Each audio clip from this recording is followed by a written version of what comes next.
subconscious feeling that I will die if my pride is hurt. And then there's hatred of others, and I think this one is becoming worse and worse in our culture and in our church, like a global time period that we're going through, where cruelty is justified as a necessary evil. Again, using Peter as an example, he was protecting Jesus, so cutting off the Roman's ear was a necessary evil. It is to hate someone means to deny that person their humanity. If that person is not a person, then that person can get what they deserve, right? They can, because it is necessary to protect yourself. It comes back to protecting yourself. When you take hatred of others and you start to expand it, you get into the us versus them mentality. And Archie just gave a really good talk about the poison of us versus them. And then so with us versus them, humanity is narrowed down to the people who are like me, and non-humanity is everyone who is them. And them becomes an abstract evil. And them, because they're not human, they deserve what happens to them. Or those people are out to get me, and so to protect myself, we should kill those people or get those people away from us or whatever. That is again, a very primal part of human thinking is tribalism. That's what this is. And tribalism is also connected to the fear of death. And then finally, I think this one is the trickiest one, which is emotional numbness. Because you might think if you're emotionally numb, you've lost your fear of death, but actually it's the opposite. Emotional numbness is a way to detach, to protect yourself from the suffering. But as we saw with St. Isaac the Syrian, actually, the less fear of death you have, the more sensitive you become to suffering. You don't turn off from it. You become open-hearted to it.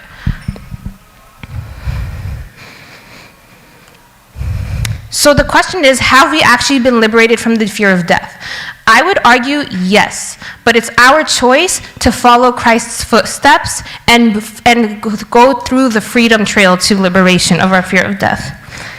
But in the meantime, as we are enslaved by it, it reshapes our very soul, our goals, the choices we make, our value system. And fear of death is inherently against God's will, who sent Jesus to show us that we can be freed from the fear of death. That is why the love of life is demonic. That's why Jesus called Peter Satan. It's actually, it's so hard to wrap your mind around, but from God's view, it is a demonic thing to be afraid of death. So these are the pieces that I want to talk about that I read recently, that I think God put the seeds in to kind of help me understand this question that I've had. There's two books in particular. One is The Hiding Place by Corrie ten Boom, and the other is Father Arsani. Both are phenomenal books. I am going to be talking today about The Hiding Place because I read that one most recently and I cried the whole way through, so I highly recommend it. Also found out recently that she's buried in Santa Ana, right across the street from where I lived for 5 years. So if anyone reads the book and falls in love with her and wants to go visit her to pay her respects, let me know and we'll do a field trip. So The Hiding Place, Father Arsani is an amalgamation of different Russian Orthodox priests who went through the gulags during communist Russia, the USSR. And The Hiding Place is a story, it's her memoir about her family. They were a Christian family in the Netherlands, and when Hitler took over the Netherlands, they basically started an underground railroad thing to free as many Jews as possible. Eventually, the whole family was betrayed, captured, and sent to the concentration camps, and half of them died, most of them died.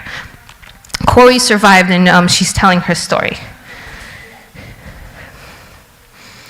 So I'm just going to go over some stories that I think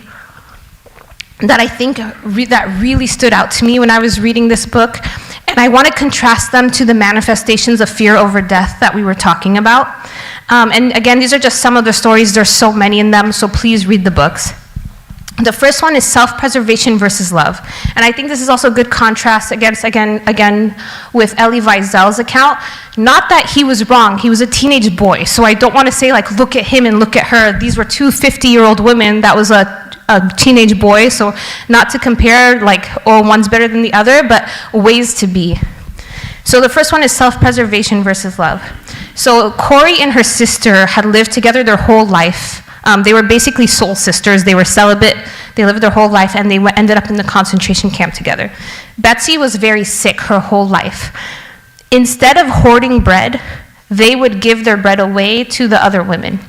They were able to smuggle in a little bit of medicine that Betsy needed to stay alive, and every day, Betsy, against Corrie's wishes, would give the medicine to other women to help keep them alive. That is the opposite of self-preservation. They are killing themselves, but they are doing it out of love, like Christ as the prototype.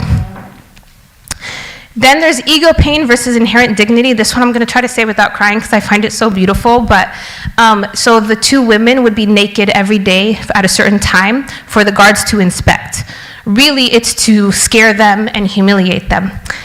And they, of course, it's a very scary thing having a bunch of male guards who hate you and see you as a non-person, see you naked. It's like the worst nightmare, right, for two women.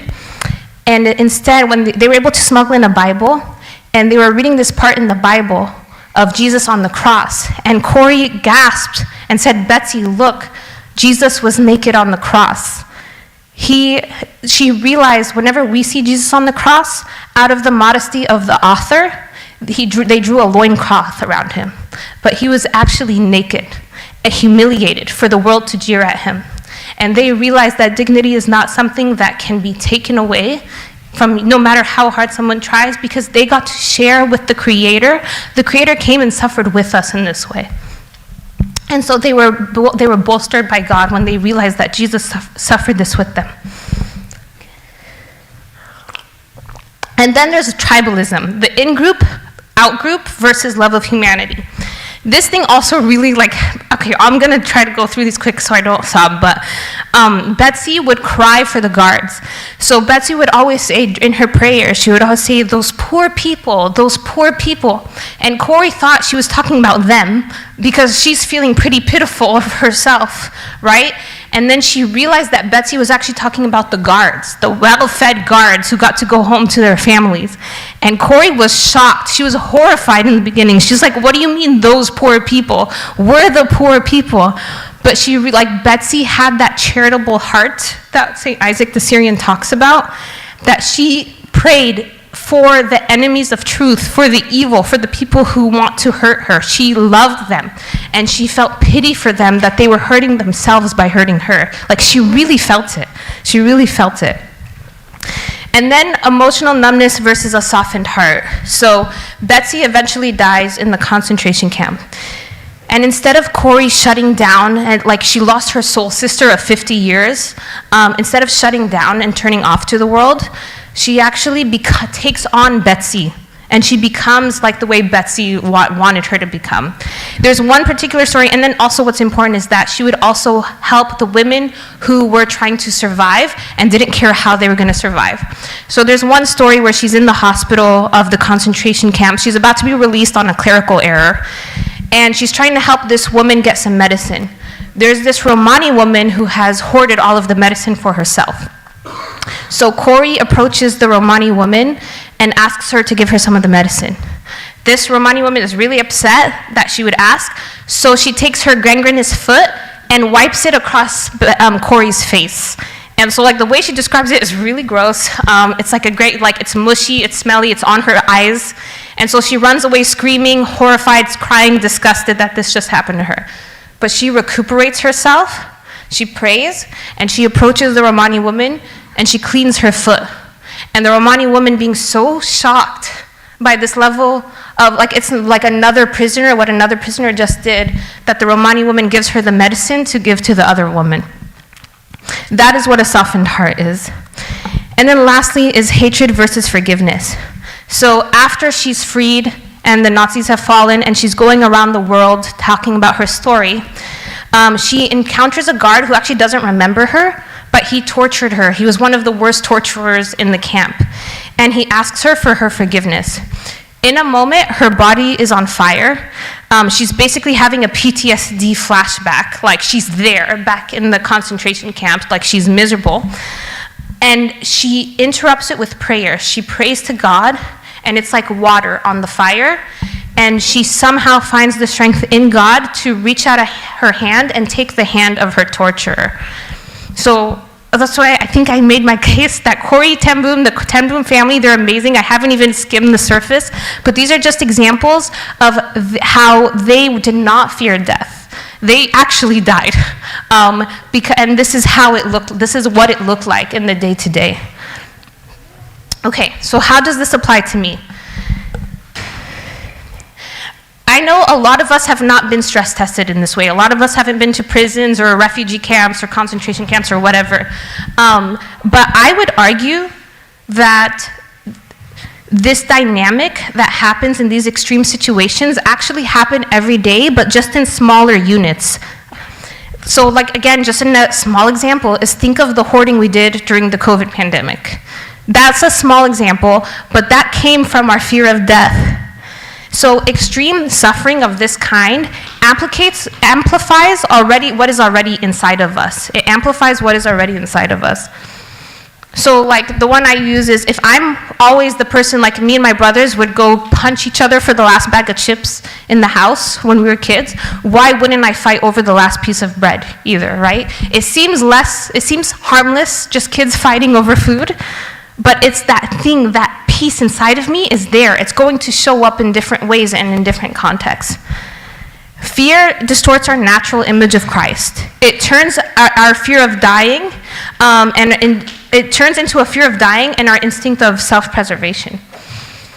Suffering reveals our souls, but the everyday life is what shapes it, is really what I'm trying to say. Is when we are pushed to these extremes to see if we pass the test that Elie Wiesel talks about, the way whether or not we pass that test depends on how we've lived our lives every day until then. So how do we reclaim our humanity? First is to love like Christ. Like I said, he was on the cross being crucified and he loved them anyways. He asked for their forgiveness anyways. It is a self-emptying without conditions. It's that paradox that we talked about. And this one is really more for me. This is like something I've been repeating to myself again and again, and I'm just going to keep doing it until it becomes etched into me by the grace of God, is that real love leads you to death. We have to accept as Christian that Christ's love is the path to the cross. The cross is not an easy time. The cross is death. Real love requires that the acceptance that you are going to die in the process. Sometimes it could be a physical death, like Betsy. She followed the cross to the very end until she died. But sometimes it's a complete death of the self, like a father who lays his life down before his children, right? He might not actually die, but he has laid his life down. So how do we do this? The very first step is to refuse to abstract human souls into things. I think this is something like a big problem in today's age. The algorithm is training us to hate certain people. Who we might hate is different depending on what the algorithm feeds us, but we are being trained to hate people. Archie, again, gave a very good talk about this. I highly recommend you listen to it. But that is step one, is refuse to fall into that trap. Take a step back and remember that Christ died for everyone, not just those like me.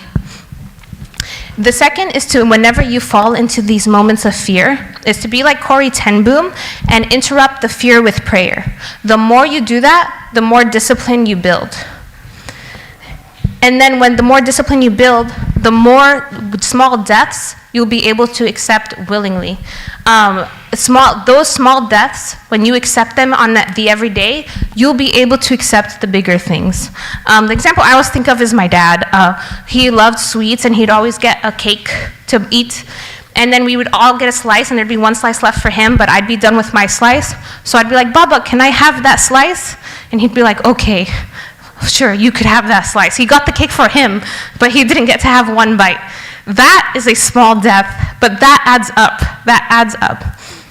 And then lastly, and I think the world needs this, I need this, is to train our heart in compassion, is to fight the lie that the devil tells us, and to and to meet hatred in our hearts with compassion for those whom we might feel like we hate.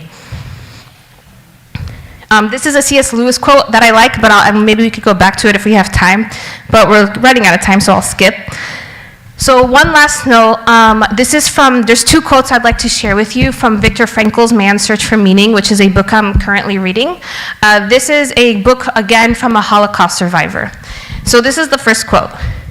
"We who lived in concentration camps can remember the men who walked through the huts comforting others, giving away their last piece of bread. They may have been few in number, but they offer sufficient proof that everything can be taken from a man but one thing, the last of the human freedoms, to choose one's attitude in any given set of circumstances, to choose one's own way." I like this quote. I don't actually fully agree with this quote, because he almost makes it seem like these guys just woke up one day and decided to give their bread. I don't think that's true. It might be true, but I don't think that's true. I think these men lived a selfless life, their whole life, so that when they were in the concentration camps, that discipline carried through and they were able to give their bread away. So you do have the right to choose your attitude. As he said, at the end of the day, Viktor Frankl's not Christian, so we see things differently, but I do think it is through the way that we're talking to choose that attitude. And then this is my final quote. Also from Viktor Frankl. "On the average, only those prisoners could keep alive who, after years of trekking from camp to camp, had lost all scruples or morals in their fight for existence. They were prepared to use every means, honest and otherwise, even brutal force," think of the Romani woman hoarding medicine, "theft and betrayal of their friends in order to save themselves. We who have come back, by the aid of many lucky chances or miracles, whatever one may choose to call them, we know the best of us did not return." And so that is what being Christian means, is knowing that the path to life is through death, and knowing that we will not return. My prayer for all of us is that we are the type of people who, if we are ever fortunate or unfortunate enough to face such horrors, that we are able to love those who persecute us, that we are able to have a charitable heart, and that we are able to have the strength and faith in God to let go of our fear of death and to not return as we journey towards Him. Thank you. Sure. Yeah, this is a good quote. I'll end with this one. It's a really good quote from C.S. Lewis. It is, and again, about our choices, "It is a serious thing to live in a society of possible gods and goddesses, to remember that the dullest, most uninteresting person you can talk to may one day be a creature which, if you saw it now, you would be strongly tempted to worship, or else a horror and a corruption such as you now meet, if at all, only in a nightmare. All day long we are, in some degree, helping each other to one or the other of these destinations," the small things that we're talking about. "It is in the light of these overwhelming possibilities, it is with the awe and the circumspection proper to them, that we should conduct all of our dealings with one another, all friendships, all loves, all play, all politics. There are no ordinary people. You have never talked to a mere mortal. Nations, cultures, arts, civilizations, these are mortal, and their life is to ours as the life of a gnat. But it is immortals whom we joke with, work with, marry, snub, and exploit, immortal horrors or everlasting splendors." Thank you. Right, any questions or thoughts or comments?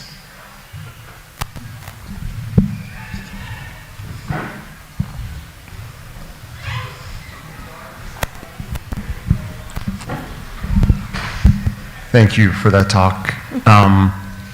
Where you're talking about like othering people or us and them, it reminds me of, there's a book by Brene Brown. It's called Atlas of the Heart. So it goes through like over like 40 different emotions the humans go through. And one of them is contempt. And it says, why do humans develop contempt? And you're talking even within marriages or people very close to each other. She said the only way people leave their natural state of, normally we would love each other and treat each other as with respect and love, is exactly what you said. We would dehumanize them.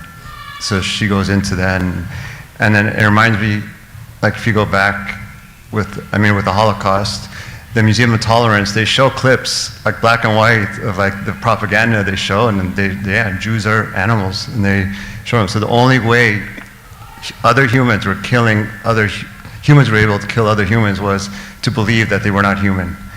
And same with like Rwanda, the genocide.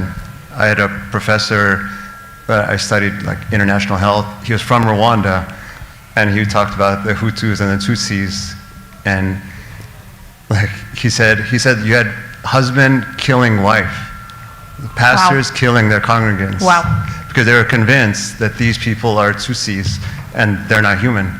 So you had like people killing brothers, sisters, just because the only way a human would do that is to think the other person is not a human. Yeah, thank you for sharing. I think that's true. I think dehumanization is like the level, like what we need to kill someone and still feel like we're good people because we're doing the world a favor, right?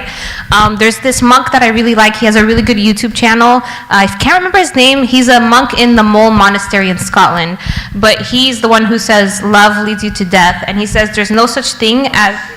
Thank you, Father Seraphim, thank you. He says, there's no such thing as I love my wife, but I love my husband, but. That's actually love of the self.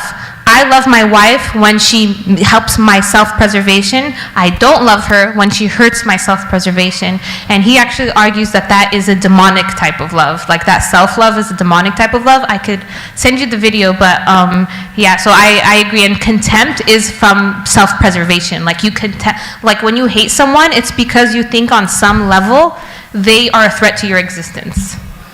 Thank you. Wait, is this on? Okay. So I think earlier you said there are no necessary evils. I think that was actually a really important point, because whenever we add qualifications, it becomes really easy to circumvent the underlying idea. Like, it's easier said than done to say us versus them is bad. Like, for the example you used with the Rwanda side, they would have said it was a necessary evil, which it obviously wasn't. And I think whenever we add qualifications to moral laws, that easily just turns into genocides, like with Nazi Germany. So I think we can't have qualifications when we dehumanize people, no matter how evil they may seem on the surface. Thank you. That's much better and well said than I could ever have said it. Don't add qualification. There's no qualifications for necessary evil. That's totally right. Thank you. Sorry, I'm speaking too much.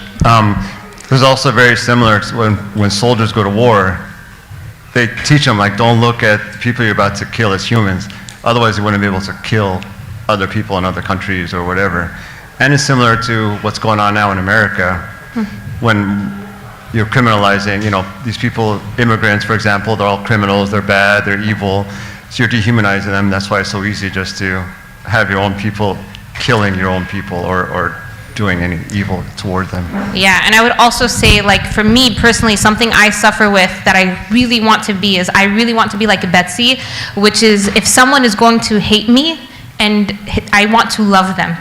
I don't know how. It's a prayer I have for God every day. But I want to love someone who hates me, which is like which is however that might be different for each of you who you think hates you. But I really think it's the only way out. There was actually this video a couple days ago. I'll share it. A little sensitive, but I hope it's not offensive. I hope you get my point. But there was like some kind of protest, like an anti-ICE protest or something, and someone showed up, and he was like, trying to stir up trouble, and he succeeded. The protest turned into an angry mob that tried to kill him. They chased him to, I think, harm him. And there was a black man there, and this was a white supremacist who was saying, like, save the white race. And there was a black Christian man, and he put his body in between the mob and the man, and basically took the beatings and saved that man from getting hurt. And he said in the interview after, like, I know that this person would have killed me if it was the other way around. But Jesus, he said, like, we walk the path that Jesus walks. Jesus was crucified, and Jesus walked the truth, and they killed him for it. We should do the same thing. And I thought it was a very poignant, it was like right before I gave it was while I was making this talk, and I was like, God, why did you do I feel like you're trying to tell me something here, which is like, it's a really hard thing for me to accept, but it's who I want to be, I hope, through God's grace. But yeah, thank you for sharing. Yeah, and I mean, I think what you're saying in this talk is, I mean, emphasized in the Gospels, right? I mean, it's the whole love your enemies narrative, and I'll just read it quickly. It's in Luke 6:27 through 36. But I say to you who hear, love your enemies, do good to those who hate you, bless those who curse you, and pray for those who spitefully use you. To him who strikes you on the one cheek, offer the other also. And from him who takes away your cloak, do not withhold your tunic either.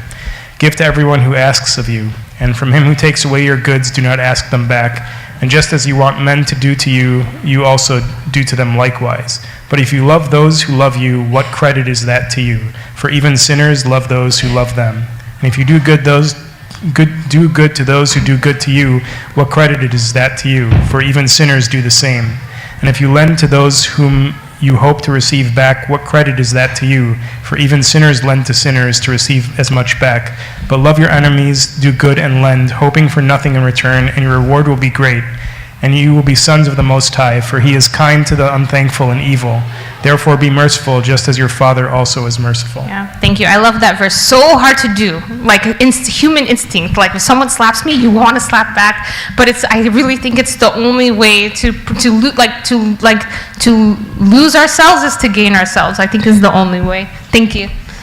Any other questions? Looks like the kids are starting to roll in. I have a quick comment. I always ask myself, how can I love my enemies and who are my enemies? And I thought my enemies are who want to do harm to me. And to love them, I only want to follow Jesus when he gave excuse to his enemies, when he was on the cross and he said, they don't know what they're doing. Yeah. You always give excuse to others, you'll never hate anyone. That's a simple question and a simple answer, I think, just following Jesus gives. Thank you. Yes. Abuna Krolos Ibrahim recently told me the same thing, and it was really helpful, which is when I was complaining to him about this in my struggles, is he said, like from a rational perspective, when someone does something evil, it's because they think it's good. So there's a place of ignorance, and so you can have pity and mercy on the ignorance. Exactly like what Jesus said. They don't know what they're doing. If they did know what they were doing, they wouldn't do it. It's like that simple, and they don't. And none of us do. It's because it's not like I'm non-evil and I'm a victim. Like I also hate people. I also victimize people, and I don't know when I'm doing it. So we all crucify Christ, and we're also all on the cross with Christ. Thank you. Anyone else? All right, thank you, Marianne. That was wonderful. If we can just stand and pray.